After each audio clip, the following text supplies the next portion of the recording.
Bonjour à tous. Alors, aujourd'hui, un de mes plats phares, nous allons faire donc un gratin de pommes de terre, mais sans crème, sans beurre, juste avec ce qu'on a sur la table. Donc, on va trouver des patates, environ 2,5 kg, de l'ail, 4 à 5 gousses d'ail. Pouvez en mettre moins ou plus, ça fait vraiment beaucoup. Des lardons, donc moi j'ai pris une barquette de lardons. Si vous ne voulez pas en mettre ou mettre autre chose, vous n'en mettez pas. Sel, poivre, herbe de Provence, huile d'olive, c'est tout. Donc moi c'est ce que je l'appelle un gratin fondant de pommes de terre. Voilà. Donc, au préalable, première chose, vous allez préparer, c'est-à-dire que l'ail, je l'ai déjà réduit en petits morceaux. Les patates, je les ai déjà coupées en rondelles. Et quand on en est là, on sait qu'il ne nous reste pas longtemps avant d'enfourner. Donc prenez un plat à four à bord un peu haut. Moi je préfère, ça fait plus fondant parce que si vous prenez un plat à four plus bas, donc ça risque d'être un peu sec. Et vous mettez votre four à préchauffer de suite, avant même de commencer vraiment à monter, parce que le montage est assez rapide. Donc le préchauffage, vous mettez donc entre 180 et 200 degrés chaleur tournante. Moi, c'est à peu près le temps de cuisson que je vais mettre.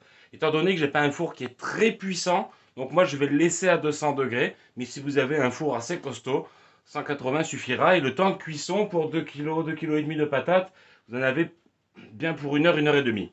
Donc, première chose, on va monter les patates d'abord jusqu'à un certain niveau. Quand vous allez arriver donc à la moitié de votre stock de pommes de terre,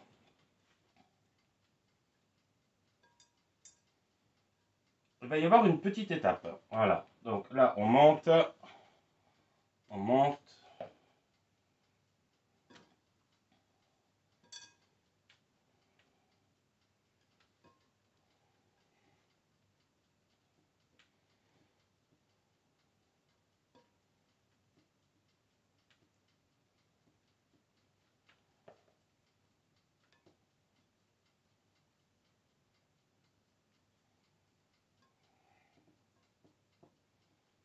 Voilà. On va mettre encore un peu. Ça plaira plus. Voilà. Donc maintenant, qu'est-ce qu'on fait? On va y mettre les lardons donc, sur le milieu. Mettre une belle couche, sachant que là, c'est un plat unique. Nous, on n'a pas d'autres accompagnements ou quoi que ce soit hein, quand on va manger ça. Donc, il n'y aura ni viande, ni quoi que ce soit d'autre. Alors, ce gratin, à la place des lardons, je l'ai eu fait, retenez, avec des cèpes, avec des morilles, avec du saumon, avec des crevettes. Je l'ai fait nature aussi, je l'ai fait avec d'autres légumes. Mais la technique de ce gratin-là reste la même.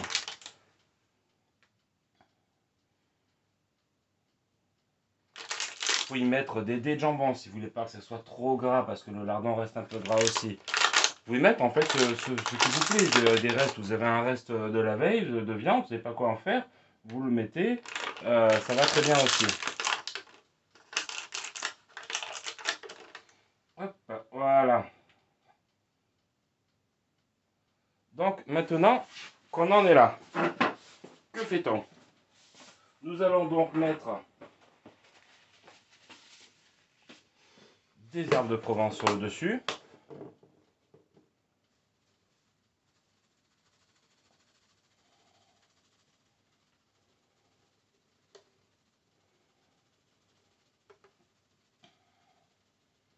Voilà. Un peu de poivre. Alors on ne va pas saler à ce niveau-là. On va saler ensuite. Vous comprendrez pourquoi. Et j'allais oublier l'indispensable, l'ail.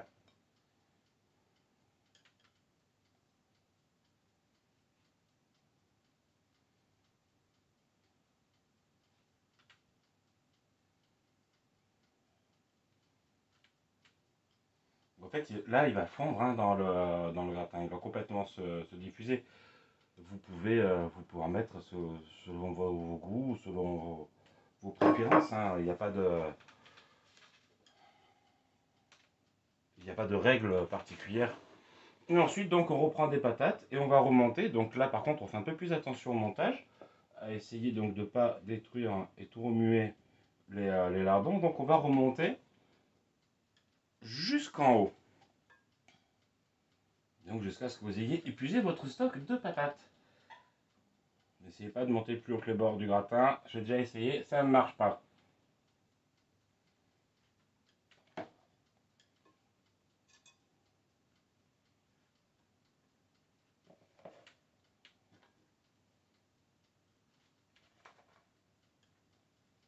Voilà, maintenant qu'on a passé donc l'étape en fait de recouvrir la garniture au milieu, donc les lardons avec l'ail, les herbes de Provence, va être un peu moins délicat tout en essayant de faire quand même quelque chose d'assez esthétique, que ce soit pas trop le fouillis non plus. Donc, vous l'aurez remarqué, moi je n'ai pas vraiment le sens artistique pour dresser un plat ou une assiette.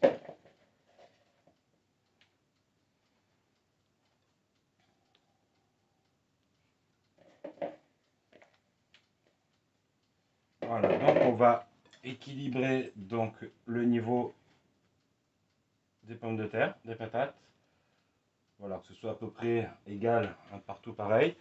Ensuite, délicatement dessus, alors on le met avant, avant l'huile d'olive. On va essayer de saupoudrer un peu de sel. On va pas trop en mettre parce que les lardons, c'est déjà salé. Donc, juste histoire d'en mettre un petit peu, que ce soit pas trop fade sur le dessus parce que vous avez noté que les lardons étaient à l'intérieur du gratin. Voilà. Ça suffit. Une note de poivre là-dessus.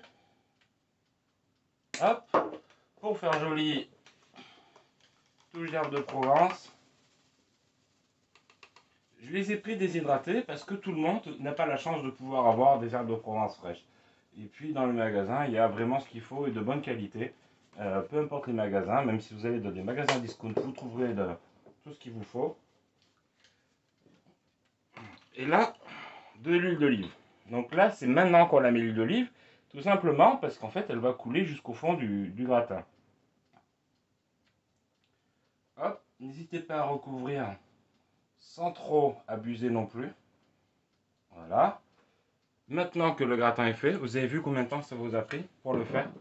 Je suis sûr, moins de 10 minutes, même pas. Donc là, votre four est préchauffé et on l'enfourne directement au four. Donc en ce qui me concerne, c'est 200 degrés pendant 1 heure, 1 heure et demie. Et régulièrement, je vais venir donc y piquer mon couteau pour voir si les pommes de terre sont tendres ou si elles sont restées fermes. Et c'est ça qui me donnera c'est ça qui me dira si le gratin est cuit ou pas. Donc ce que vous pouvez faire, donc je répète, 180 degrés chaleur tournante, et ce que vous pouvez faire c'est 15-20 minutes, je pense même 30 si vous voulez, si avant la fin de la cuisson, vous mettez le grill sur le dessus, ce qui va donner un aspect croustillant donc aux patates qui seront sur le dessus. Et ce qui est vraiment, pour moi c'est avec mes frères et sœurs, on se battait pour avoir le grillé du dessus. Mais par contre, à ce moment-là, vous ne le mettez pas trop bas, trop haut le gratin. Vous essayez de l'équilibrer un peu pour que le haut du gratin arrive à peu près au milieu du four. Et voilà, donc je vous remercie de m'avoir suivi.